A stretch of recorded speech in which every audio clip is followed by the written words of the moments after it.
akan memaparkan mengenai bagaimana cara melakukan proses analisis regresi berganda beserta uji asumsi menggunakan software JSP. Pertama-tama, disiapkan terlebih dahulu software JSP-nya. Untuk JSP yang saya gunakan ini adalah versi terbaru, versi 0.95. Kemudian, untuk melakukan proses impor datanya sama seperti video sebelumnya, boleh dilihat di bagian pojok sebelah kiri paling atas yang ada garis 3, silahkan diklik seperti ini. Kemudian klik open, lalu akan muncul di situ tulisannya komputer, klik komputer, lalu silahkan dipilih datanya yang mau dianalisis itu yang mana. Nah, datanya sudah terlihat ya. Untuk analisis kali ini saya menggunakan judul penelitian adalah keterlibatan mahasiswa ditinjau dari resiliensi akademik dan juga dukungan sosial. Artinya, hipotesisnya, kalau hipotesis mayor, apakah resiliensi akademik secara simultan atau secara bersama-sama dengan dukungan sosial mampu memprediksi keterlibatan mahasiswa. Dan untuk hipotesis yang kedua adalah apakah resiliensi akademik mampu berpengaruh atau mampu memprediksi keterlibatan mahasiswa, dan hipotesis yang ketiga adalah apakah dukungan sosial mampu memprediksi atau mampu mempengaruhi keterlibatan mahasiswa, yang dimana keterlibatan mahasiswa adalah variabel Y, resiliensi akademik adalah variabel X1, dan dukungan sosial adalah variabel X2. Setelah itu, langkah-langkahnya yang harus dilakukan adalah boleh diklik regression. Setelah itu nanti akan muncul di sini linear regression. Langsung diklik saja. Oke. Nah, tadi sudah saya paparkan sebelumnya bahwa keterlibatan mahasiswa adalah variabel Y, dan variabel itu letaknya di mana, Y itu letaknya di dependent. Nanti silahkan dipindahkan ke bagian dependent. Selanjutnya, untuk di bagian X1 dan X2, resiliensi dan dukungan sosial, itu dipindahkan ke bagian covariat seperti ini. Nah, analisis regresi linear berganda selesai, namun kita belum mengetahui uji asumsinya apakah lolos atau tidak. Nah, untuk regresi linear berganda, uji asumsinya itu ada 4. Yang pertama itu adalah uji normalitas, ya. Tujuannya untuk memeriksa apakah nilai residual dalam model regresi, selisih antara nilai aktual dan prediksi itu berdistribusi normal apa tidak. Artinya, untuk analisis regresi baik sederhana maupun berganda, yang dilihat itu adalah nilai residunya, bukan per masing-masing variabelnya. Yang kita lakukan nanti adalah kita akan mencari nilai residunya, lalu kita akan melihat apakah datanya normal atau tidak.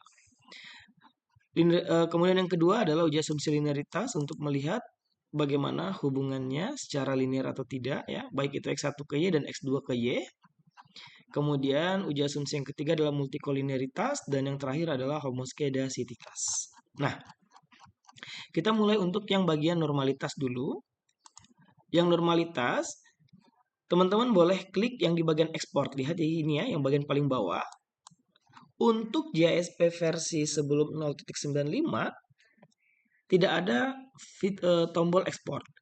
Sehingga nanti teman-teman itu boleh klik statistik, ya. Kemudian nanti akan melihat tombol yang ada tulisannya append residual to data, artinya merubah data menjadi residual. Silahkan diklik. Lalu kolom name-nya itu boleh dituliskan residual. Nah, ini belum berubah nih datanya menjadi residual. Kenapa? Karena dia masih belum aktif, berwarna biru seperti ini. Oleh sebab itu maka perhatikan di kursor saya sedang bergerak-gerak. Saya akan klik di luar tombol yang berwarna biru tersebut. Saya klik satu kali dan kita lihat hasilnya ternyata nilai residualnya sudah keluar. Setelah itu perhatikan ya, saya klik lagi yang di bagian ini.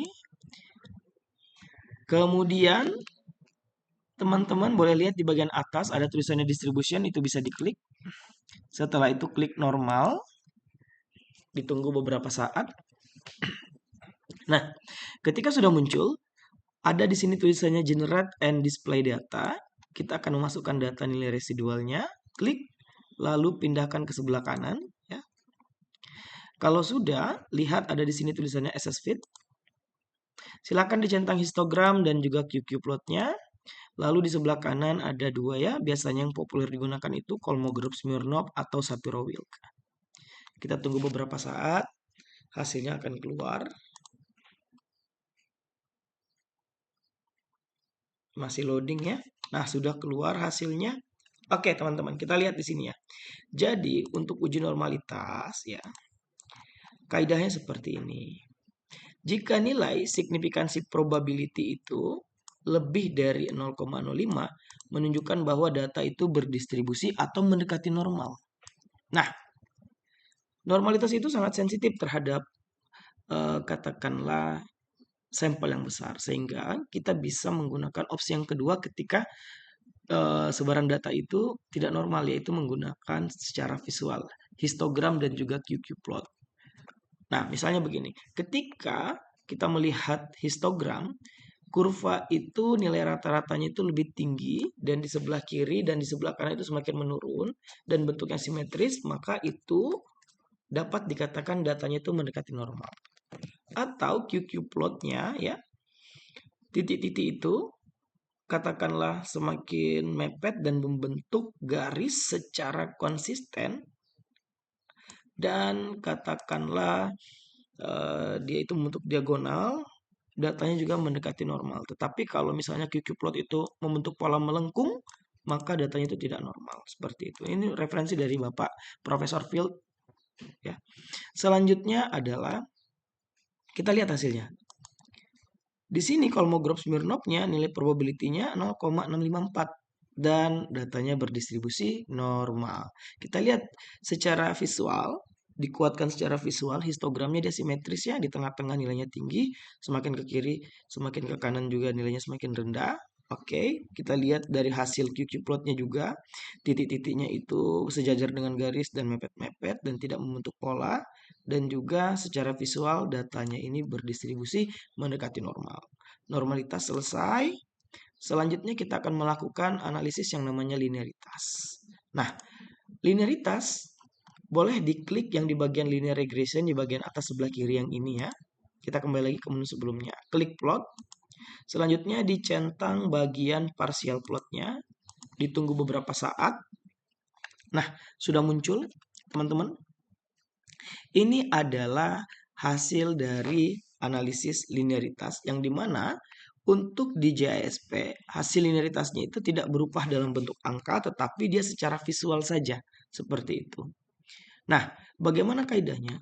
Jadi ketika titik-titik ini membentuk katakanlah dia itu menyebar secara merata, kemudian juga tidak membentuk pola garis lurus dan menyebarnya itu secara katakanlah acak, tidak beraturan dan seterusnya, itu tidak linear.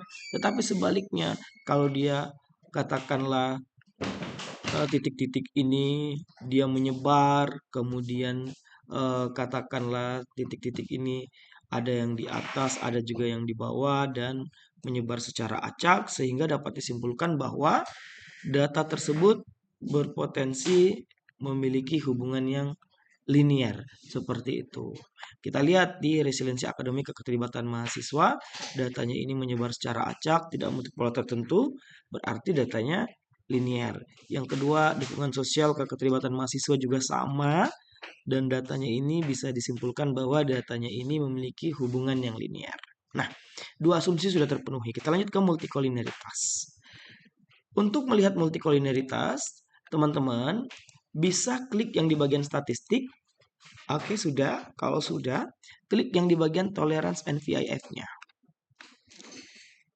Nanti lihat di bagian koefisiennya, tolerance untuk variabel resiliensi akademik ke keterlibatan mahasiswa memiliki toleransi 0,584 dan VIF-nya 1,712. Begitupun juga dengan dukungan sosial terhadap keterlibatan mahasiswa, nilai toleransinya sama dengan nilai VIF-nya. Kaidahnya adalah jika nilai toleransi itu kurang dari 1 dan nilai VIF itu kurang dari 10, maka tidak terjadi multikolinearitas. Sehingga asumsi datanya ini terpenuhi. Nanti dibuat seperti ini ya untuk pelaporannya. Lalu kita akan lanjut ke bagian asumsi yang terakhir adalah homoscale. Tujuannya adalah untuk melihat apakah ada ketidaksamaan varian dari residual untuk semua model dari regresi linear seperti itu. Dan harapannya adalah tidak terjadi heteroskedasitas. Seperti itu. Jika misalnya datanya itu titik-titik atau plot menyebar secara acak tanpa pola ya, maka dapat dikatakan homoskedasitas. Tetapi kalau misalnya dia tidak menyebar secara acak dan membentuk pola tertentu seperti garis lengkung, maka disebut sebagai heteroskedasitas atau tidak ya benar, tidak terjadi homoske. Oke, kita lanjut ya. Bagaimana caranya? Boleh diklik yang di bagian plot. Sudah. Kalau sudah, centang yang di bagian residual versus predicted. Ditunggu beberapa saat, maka akan muncul seperti ini, teman-teman ya. Ini adalah nilainya. Kita lihat pola-polanya. Dia menyebar secara acak, ada di atas, ada yang di bawah, dan tidak terjadi hetero dan disebut sebagai homoskedasitas. Asumsi keempat terpenuhi. Oleh sebab itu kita akan langsung lanjut ke hasil uji analisisnya. Regresi berganda. Di sini ada dua, hipotesis mayor dan minor ya. Untuk mayornya, untuk menjawab hipotesis yang bagian pertama, apakah terdapat pengaruh antara X1 dan X2 terhadap Y atau apakah variabel X1 dan X2 secara bersama-sama mampu memprediksi variabel Y. Kita lihat di sini. Lihat di bagian model sumerinya, kemudian lihat di bagian R-square-nya. R-square-nya berapa? 0,520. Kalau kita jadikan bentuk persentase, berarti 52% ya. Masukkan nanti di kolomnya seperti ini, nilai F-nya yang ini di bagian ANOVA 52,57 dan nilai probability-nya adalah kurang dari 0,001. Nah, berarti kalau kita lihat di sini nilai probability, ini kan hipotesis sudah diterima. Artinya adalah resiliensi akademik dan dukungan sosial secara bersama-sama mampu memprediksi keterlibatan mahasiswa sebesar berapa persen? 52%. Dan sisanya dipengaruhi oleh variabel yang lain. Seperti itu teman-teman ya. Nanti bentuk laporannya begini.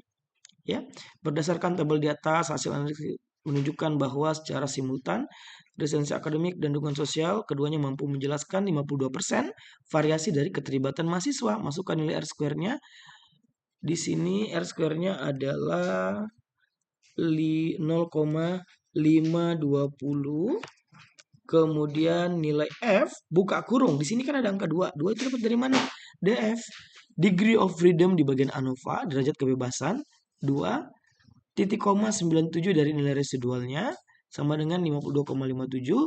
Titik koma P-nya kecil miring ya, kurang dari 0,01.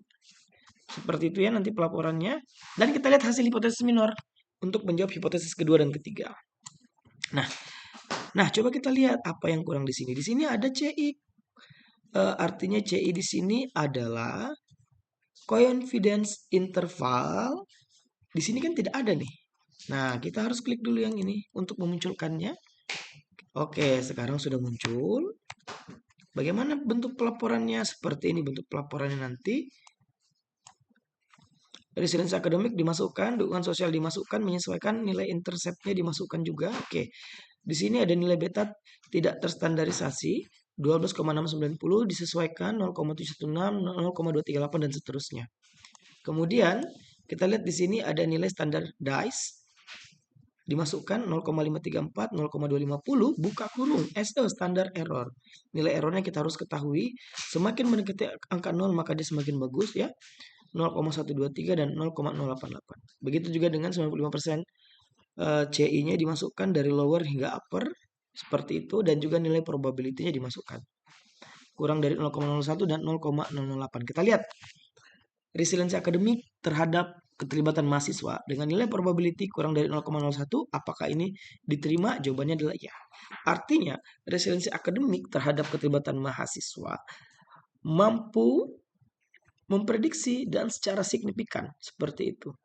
Begitu juga dengan dukungan sosial mampu memprediksi keterlibatan mahasiswa secara signifikan seperti itu. Nah, cuman di sini ada perbedaan dengan beberapa tahun sebelumnya untuk pelaporannya. Di sini kita masukkan persamaan regresinya karena memang persamaan regresi itu adalah untuk melihat persamaan prediksi. Y sama dengan B1 dikali X1 ditambah B2 dikali X2 ditambah C konstanta. Y-nya itu adalah keterlibatan mahasiswa sama dengan Berapa nilai beta terstandardisnya? 0,534 dikali resiliensi akademik itu artinya X1 ditambah 0,250 itu beta terstandardized untuk dukungan sosial ya, ditambah 12,690. Nah, di sini kita juga bisa menghitung bagaimana sih bentuk prediksi atau seberapa besar prediksi X1 ke Y dan seberapa besar prediksi X2 ke Y. Caranya bagaimana? Caranya adalah dengan menuliskan atau katakanlah menghitung nilai beta dikali zero order. Beta terstandardisnya sudah kita ketahui nih. Resiliensi akademik ini 0,534, dukungan sosial 0,250. Cuman pertanyaannya adalah nilai zero ordernya kita belum ketahui. Caranya bagaimana? Caranya itu adalah seperti ini. Kita hitung dulu nilai zero ordernya. Klik regression, kemudian klik correlation. Setelah itu, masukkan X1 dulu. Dilanjutkan dengan X2. Setelah itu dilanjutkan dengan Y-nya. Di bagian display pairwise-nya ini dihilangkan centangnya. Centang flex signification correlation. X1 ke Y, berapa nilai zero ordernya? 0,695. Dukungan sosial ke Y, berapa nilai zero ordernya? 0,595. Oke. Sekarang kita akan hitung menggunakan manual atau menggunakan kalkulator. Kita lihat di sini bersama-sama. Nilai beta X1 ke Y adalah 0,534. 0,534. Dikali berapa nilai zero ordernya X1 ke Y? 0,695. 0,695. Hasilnya berapa? 0,37113 dikali 100. Berarti 37,11. Artinya apa? Resiliensi akademik terhadap keterlibatan mahasiswa nilai prediksinya sebesar 37,11%. Nah, bagaimana dengan dukungan sosial terhadap keterlibatan mahasiswa? Sama perhitungannya.